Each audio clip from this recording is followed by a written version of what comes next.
সফলতার সফল হওয়ার একটা অন্যতম নিদর্শন বা পয়েন্ট হলো অন্যর প্রতি নির্ভরশীল না করা।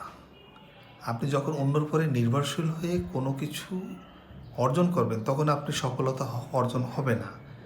তেমনি ইন্ডিয়া থেকে যদি পেঁয়াজ, আলু এসব যদি স্টপ হয়ে যায়, বন্ধ হয়ে যায়, দেখবেন বাংলাদেশের কৃষক এগুলো বেশি বেশি করে উৎপাদন করা শুরু করবে। এটাও একটা ব্যাপার। কোনো কিছু বন্ধ হয়ে যাওয়ার কারণে একটা ভালো কিছু অর্জন করা সম্ভব। চিকিৎসা যদি বন্ধ করে যায়, বাংলাদেশের হসপিটালগুলো ওই মানের করার চেষ্টা করবে, কারণ এই পরিমাণে চাহিদা বেড়ে যাবে। সাপোজ 100 জন রুগীর ভিতরে যদি বা ইন্ডিয়ায় 10 জন রুগী যেয়ে থাকে, 90 জন কিন্তু বাংলাদেশে ট্রিটমেন্ট করে। সেক্ষেত্রে ওই 10 জন যখন ওখানে না যাবে, সেক্ষেত্রে ওই 10 জনকে বাংলাদেশের হসপিটাল, ক্লিনিকগুলো ট্রিটমেন্ট করার জন্য সুযোগ পাবে।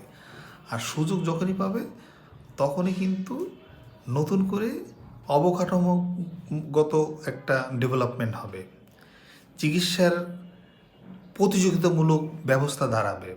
যদিও এখনও পর্যন্ত বাংলাদেশে অনেক চিকিৎসাই আছে, ইন্ডিয়ায় যেটা হয় বাংলাদেশে হয় না, সেগুলো কিন্তু ডেভেলপ করবে।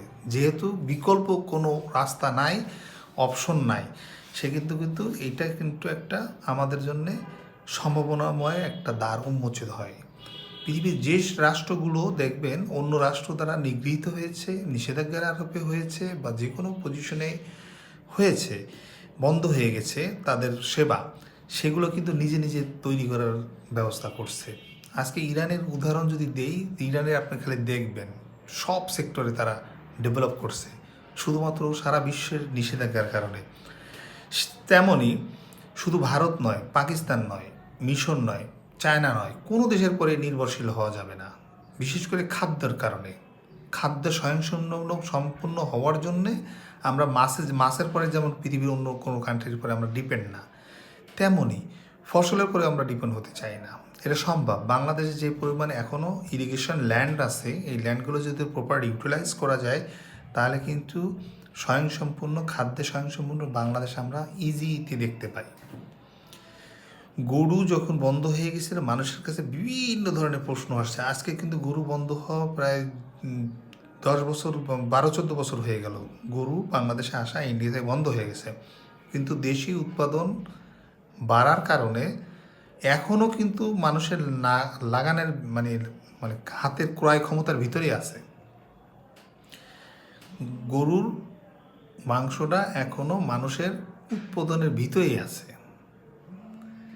সো ওরকমই যদি পেঁয়াজ, আলু বা অন্য অন্য ফসলও যদি বন্ধ হয়ে যায়, দেখবেন ইনশাল্লাহ সফলভাবে এইটার উৎপাদন ডবল ট্রিপল বেড়ে যাবে এবং সম্পূর্ণ হবে। সো নিষেধাজ্ঞাকে আমরা কাজে লাগাবো, বয়কটকে আমরা কাজে লাগাবো। ভারতের বাংলাদেশের পর্যটক শিল্পে না যাওয়ার কারণে ভারতের মার্কেট যেরকম ক্ষতিগ্রস্ত হয়েছে, ভারতের হোটেল ব্যবসা যেরকম ক্ষতিগ্রস্ত হয়েছে, ভারতের চিকিৎসার যে সেবার যে ক্লিনিকগুলো গড়ে উঠেছিল সেগুলো যেরকম ক্ষতিগ্রস্ত হয়েছে, সেই পরিমাণে উপকৃত বাংলাদেশ হতে পারে যদি এইটার বিষয়ে একটা ইনিশিয়েটিভ পদক্ষেপ বাংলাদেশ নেয়।